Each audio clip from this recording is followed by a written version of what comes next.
Hi mga sis! Ito na naman tayo. Maglalaro na naman tayo ng ganda-gandahan ngayon.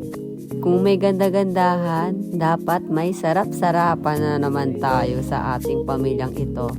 Share ko lang, nakita ko lang tong video na to sa aking dati kong cellphone. Kaya napag-isipan ko dahil wala akong makontent ngayong araw na ito. Itong video na lang muna ang una kong vlog na aking i-share sa inyo. Yay! Yung video na yan, matagal na kasi yan birthday ng papa ko at saka yung kapatid ko. Sinelebrate lang namin sa dagat! Nung time kasi yan ang saya lang. Nakakamiss. Parang sarap ulit mag-bonding ng aming pamilya. Wala, tamang FT lang kami dyan, te. Kasi nga, gutom na ang mga bakla.